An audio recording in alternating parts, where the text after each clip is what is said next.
Hey there, this is Suki Baxter. Thanks for joining me today, and I am so excited to talk to you because today I am going to set the record straight. As you could probably see from the headline above, I had an experience today that really ticked me off, and I want to share why it upset me, and I want to set the record straight. So I'm glad you're here watching this video. So I was at hip hop class, and after class I was talking to some friends, people that I met in the class. I don't know them really well, and they asked what I do. And I said, well, I'm a rolfer. And one of the women responded with, oh, well, you really like to torture people. And I thought, oh my God, that's really extreme. And I kind of shrugged it off, and I didn't really think anything of it. I said, no, it's, it's a kind of body work, and it's really transformational, and it's really cool, and I love it. And kind of, gave the little brush off that I've been giving for the last 5 years. And then I went grocery shopping. And while I was standing in the vegetable aisle, I realized that I was really upset. I was really kind of ticked off by that. And I think it finally came to a head, because this isn't the first time I've heard something like that. And that's awfully upsetting because, first of all, I'm not someone who likes to create pain in the world. In fact, I like to get people out of pain, whether it's physical pain or emotional pain. And Rolfing has been incredibly transformational for my own body and my own emotional health and mental health. It's absolutely changed my life, which is why I'm doing this work. So I was mad, not only because I felt like people had a negative assumption of me, which is never fun, right? Nobody likes that, but that people have a negative assumption of this work, which many people out there are doing, and it's amazing and so transformational, and it's just a horrible crying shame that people don't really know what this work is about.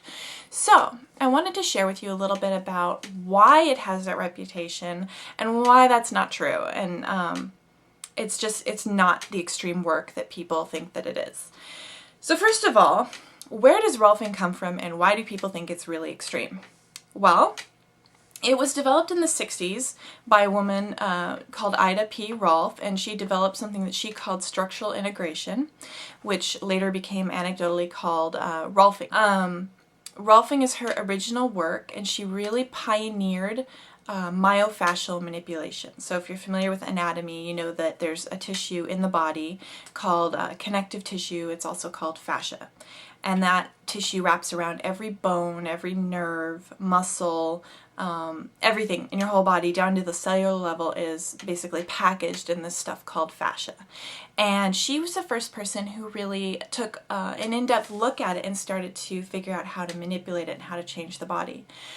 Now, back in the 60s, a couple of things were going on. First of all, nobody had ever really looked at fascia before, so nobody had ever tried to manipulate it, and the process that Ida Rolf was using was very much a mechanical process of stretching, so physically going in and grabbing a hold of a structure in the body and moving it from, here to there to realign the structure. That wasn't the most comfortable thing in the world, but that's kind of what they thought needed to be done. So there was that. Then the other influence, as one of my favorite professors in college used to say, nada surge de la nada, which means nothing forms in a vacuum. It was a really extreme time. The 60s were transformational, and the 70s as well were very transformational. Esalen was going on. There was Primal therapy, a lot of really extreme kinds of themes just in society. A lot of really hardcore going to your edge and really pushing yourself. So that was kind of where the work formed, and it gained a reputation for, people would go in and they would go through it and it was like torture. And I even heard one guy say that this was like in the late 70s, that he'd gone to a rolfer and had gone to the bathroom in the middle of the session and escaped out the window, which is horrible. And I didn't know any of this stuff when I first went to a rolfer, when I first started going to school. All I had was my experience of it, which was nothing like that at all. But the work was really effective. It would get people out of a lot of extreme pain, and it made amazing changes to people's psychological perspectives, because when you shift the way that your body moves, you actually shift the way that you see the world, because you shift the way that your information is being taken in through your neurological system. These days, it's not so much about forcing the tissue as it is about working with the neurological system and the proprioception of the body. And oddly enough, the body is a lot like water. So if you have water flowing somewhere, and it comes up against a rock, it's going to find the path of ease. So if you've got water flowing and it hits the rock, it's actually going to flow around the rock, or over time, in Zion National Park, if you've ever been there, they've got these amazing bridges where it's like these big arches, these big rock arch rainbow things, where the rivers have come down and they wash around the rock to start, and then eventually they wash away the rock and go through. And it's the principle of greatest ease, basically. The water will always find the path of greatest ease. And your body is just like that. So when you put the body into an aligned place in gravity, then the body will tend to stay there and actually flow towards a place of better alignment, better ease, better just overall balance, because it doesn't want to be in strain. So basically the idea of Rolfing is to bring the body into alignment in the gravitational field. And that's always been the idea since day one. And the concept that Ida Rolf had was that when the body's aligned in the gravitational field, pain and strain, whether that's physical, mental, or emotional, will just disappear. Now, it's how we approach that has shifted over this course of time. Now that we know so much more about the body, we can work a lot more lightly and affect much greater change. I tend to think of depth and pressure being the same thing. So a lot of people compare Rolfing to like a deep tissue massage. And they'll say, oh, well, Rolfing is just, deep tissue massage. And that's actually not really correct. In fact, I'd say they're not even really the same thing. They don't have the same goals.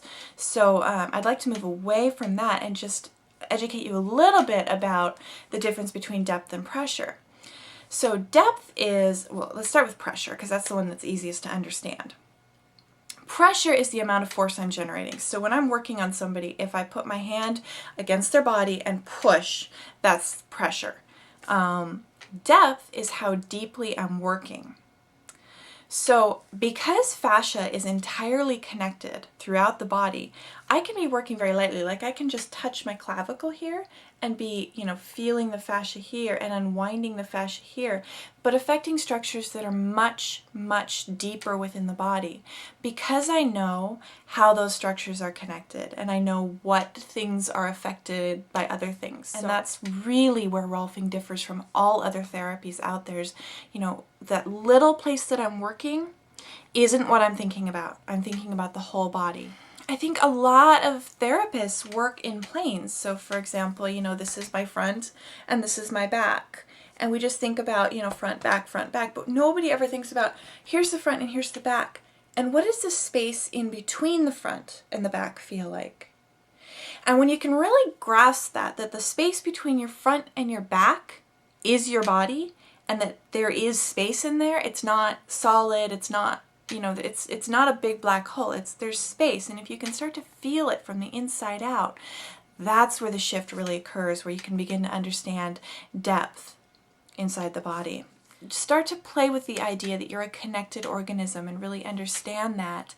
And you'll begin to understand sort of the principles of Rolfing and where the work is really trying to take people, which is to an integrated place where their body functions as a whole, and their body and mind are connected, and their emotional health, everything is integrated into one seamless being, where we don't have this compartmentalization, where it's just you and everything flows together in harmony and synergy. It can be a fabulous path of self-discovery, personal growth, and just improving your own wellness, mental, physical, emotional, spiritual, a way of allowing yourself to be more fully expressed in the world and to get more out of life, to really experience life more, because when you're free in your body, that's when you can really start to get things from the world around you, really start to experience it, because your senses are free. They're not, it's like clearing up the channels so that your senses are able to receive more input, more information from around you,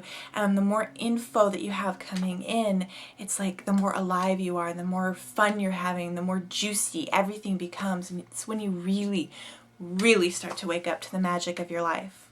Okay, so I hope this has been great for you. I hope you understood, and if you have any questions or thoughts, or you're curious about anything, you want a resource, please leave me a comment below. I really appreciate you watching this video. I know it's been a really long one, but I really had to get this out. Thank you so much. I'll see you soon.